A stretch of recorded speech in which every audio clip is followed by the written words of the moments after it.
এ বাংলাদেশে জুলাই পরবর্তী 232 জন মায়ের বুক খালি করেছে এই সন্ত্রাসী জালিম গোষ্ঠী, যারা এতদিন মজলুমের ভূমিকায় ছিল, অভুক্ত অবস্থায় ছিল, ক্ষমতার মোহ তাদেরকে পাশবিকতায় পরিণত করেছে।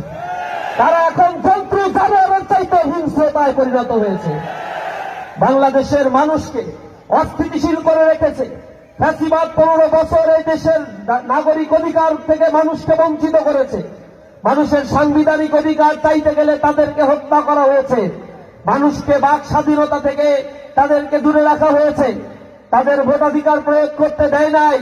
এই দীর্ঘ সময় ধরে জালিমের জুলুমে পিষ্ট হয়ে জনগণ রাস্তায় নেমে যে গণবিক্ষোভ প্রদর্শন করেছিল, তাতে জালিম গোষ্ঠী দেশ থেকে পালিয়ে যেতে বাধ্য হয়েছিল। আবার এক নব্য ফ্যাসিজম কায়েমের জন্য এই জালিমের সহযোগী, ফ্যাসিবাদের সহযোগী আওয়ামী দোসর যারা ছিল, তাদের সেই দোসরগুলো বিএনপির সাথে ওতপ্রোতভাবে জড়িত হয়ে অস্ত্রবাজি করে, চাঁদাবাজি করে, লুণ্ঠন করে সন্ত্রাসের করভাজ্যে পরিণত করতে চাচ্ছে আমার এই ভূখণ্ডকে। আমরা তাদেরকে বলে দিতে চাই, তারা দিল্লিতে দাদাবাবুদের আশ্রয় গ্রহণ করেছে। তোমাদের আশ্রয় গ্রহণের জন্য এখনো কোনো ভূখণ্ড তোমরা বাছাই করো নাই। সুতরাং এই ভূখণ্ডে যদি জুলুমের রাজত্ব কায়েম করতে চাও, মাজলুমের আবার তত্ত্ব পারুদ হয়ে জ্বলে উঠবে ইনশাআল্লাহ। আমরা ঘুমিয়ে থাকবো না। আমরা জুলুমের শিকার হলে কিভাবে জালিমকে প্রতিহত করতে হয় তা আমরা জানি। আজ বাংলাদেশের প্রত্যন্ত অঞ্চলগুলোতে মানুষ জেগে উঠেছে।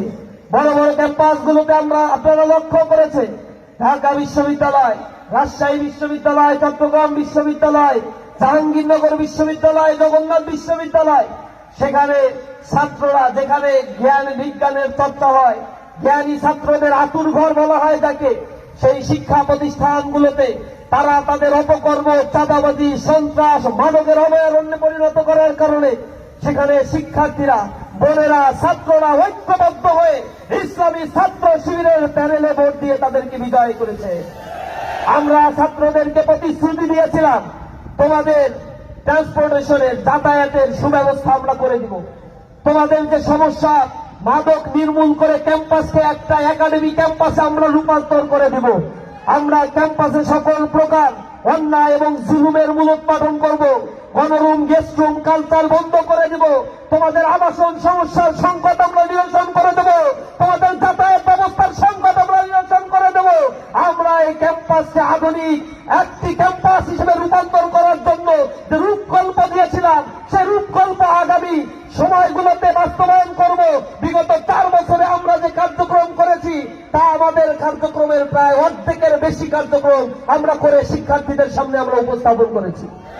প্রতি মাসে আমরা সংবাদ সম্মেলন করে যে আয় আমরা করেছি, বিভিন্ন এলামনাইদের কাছ থেকে প্রশাসন আমাদের সহযোগিতা করছে না। কারণ প্রশাসন, আওয়ামী দোসররা বসে আছে, আর বিএনপি লেসপেন্সাররা 1 পয়সা দিয়ে আমাদের সহযোগিতা করছে না ক্যাম্পাসের উন্নয়নের জন্য। আমরা তাদেরকে বলেছি, তোমরা সহযোগিতা না করলেও ইসলামী ছাত্র শিবির তার অগ্রযাত্রা থামিয়ে দিবে না। আমরা বিশ্ববিদ্যালয় এলামনাইদের কাছে হাত তুলেছি, তাদেরকে বলেছি আমাদের সহযোগিতা করেন। আমরা গিয়েছি প্রশাসনের কাছে, আমরা গিয়েছি দপ্তরগুলোতে, আমরা সরকারের সহযোগিতা নিয়ে যে অর্থ পেয়েছি, সে অর্থের পুঙ্খানুপুঙ্খ ব্যবহার করে ক্যাম্পাসে আমাদের উন্নয়ন কার্যক্রমগুলো আমরা অব্যাহত রেখেছি। আপনারা দেখেছেন সংবাদ সম্মেলন করে প্রতি মাসে আমরা যে টাকা আয় করি আর যা ব্যয় করি তার পুঙ্খানুপুঙ্খ হিসাব শিক্ষার্থীদের সামনে আমরা উপস্থাপন করছি।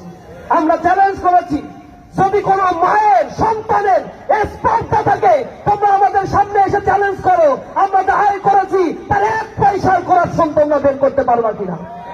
আমরা ক্যাম্পাসগুলোতে ভিন্ন মত যারা গ্রহণ করেছে, আমাদের বিরোধী পক্ষ দ্বারা, তাদের গায়ে একটা ফুলের টোকা ইসলামী ছাত্র শিবির দিয়েছি কিনা। আমাদের মা বোনদের নিরাপত্তা ক্যাম্পাসে আমরা নিশ্চিত করেছি। আমরা বিজয় অর্জন করার পরে ক্যাম্পাসে নারীর উপরে একটা বুলিং এবং স্লাট শেমিং আমাদের নেতা কর্মীরা করে নাই।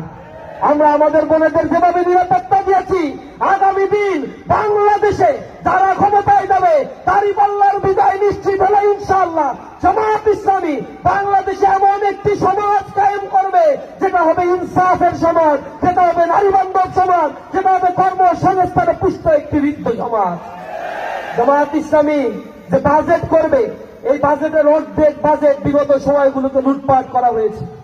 এই চরফ্যাশন মনপুরা এলাকার মানুষ সাক্ষী, বিগত সময়ে এই এলাকায় সোশ্যাল সেফটি নেট প্রোগ্রামের নামে যে কোটি কোটি টাকা বরাদ্দ করা হয়েছে তা সরকারের লেসপেন্সার যারা ছিল, ইউনিয়ন পরিষদের চেয়ারম্যান যারা ছিল, তাদের পকেটে ভরেছে কোটি কোটি টাকা তারা ভরে আলিশান জীবনযাপন করেছে, গাড়ি বাড়ি করেছে। তারা জামায়াত ইসলামী ঘোষণা দিয়েছে যদি সরকার গঠন করতে পারে তাহলে প্রতিটি জেলা শহরে আধুনিক চিকিৎসা সেবা কেন্দ্র গড়ে তোলা হবে। চরফ্যাশনবাসীর, মনপুরাবাসীর চিকিৎসা সেবার জন্য দুর্যোগের মুহূর্তে যখন মানুষ অসুস্থ হয়, চিকিৎসা নিতে পারে না, সেই সময়ে তারা অসহায় জীবনযাপন করে। জামায়াত ইসলামী বলছে ক্ষমতায় আসার পরে আধুনিক সরকারি হসপিটাল গড়ে তোলা হবে প্রত্যেকটি জেলা শহরগুলোতে।